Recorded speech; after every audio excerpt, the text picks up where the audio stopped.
Tek kelimeyle istediğini yapmak mümkün mü? Tabii ki de yapay zeka ile mümkün. Hadi gelin nasıl yapıldığını anlatayım.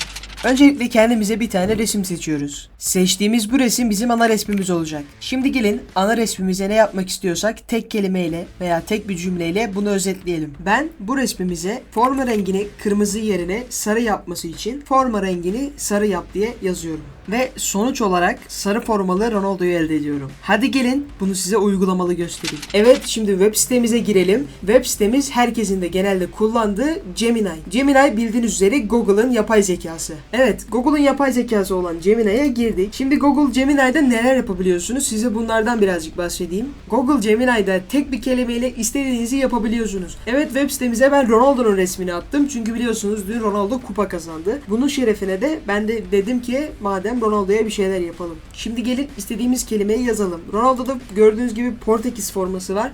Ben bu Portekiz forması yerine Ronaldo'ya bir takım elbise giydirmek istiyorum. Hadi gelin bunu bir yazalım. Gördüğünüz gibi sade ve basit bir promptla Türkçe şekilde forma yerine şık bir takım elbise yap diye burada oluştur kısmına geliyoruz ve run diyoruz. Bakalım Ronaldo takım elbise giyebilecek mi? Ve evet, Ronaldo'ya takım elbise giydirdi. Gördüğünüz gibi gayet güzel. Burada iki tane şey dikkatinizi çekebilir.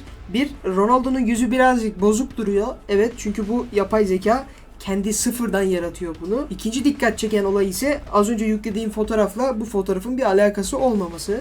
Gelin bir de arka planı değiştirmeden farklı neler yapabiliriz onlara bakalım. Evet, Ronaldo'nun fotoğrafını yine ekledim. Bu sefer de gelin arka plana dokunmadan neler yapabiliriz bunu deneyelim. Şimdi burada yazacağım şey biraz daha basit olacak ki arka plana dokunmasın. Burada Ronaldo biliyorsunuz 7 numaralı forma giyiyor. Bakalım bu 7 numaralı formayı 10 numarayla değiştirebilecek miyiz? Evet, bakalım neler çıkacak. Run diyorum, bakalım göreceğiz sonucu. Ve gördüğünüz gibi harika bir sonuç. Ronaldo 7 yerine artık 10 numaralı forma giyiyor. Fontuna kadar gayet güzel yapmış. Burada bu şekilde kullanabildiğiniz yapay zekalar olması harika. Şimdi ise gelin Ronaldo'nun Portekiz formasını Arjantin formasıyla değiştirmeye çalışalım. Bunu daha önce denemedim. Bakalım ilk defa sizlerle deneyeceğim. Evet, yazdım promptu. Bakalım neler olacak, çok heyecanlıyım. Arkadaşlar galiba bu iş oldu. Çünkü gördüğünüz gibi Ronaldo artık Arjantin milli takımında 11 numara giyen bir forvet oyuncusuna dönüştü. Yani bunu görmek ister miydik bilmiyorum ama gerçekten bence çok güzel oldu. Sizler bu konu hakkında ne düşünüyorsunuz? Bunları mutlaka yorumlar kısmında belirtmeyi unutmayın. Çünkü gördüğünüz gibi birebir aynı Arjantin forması. Sanki Messi'nin bir pozu var.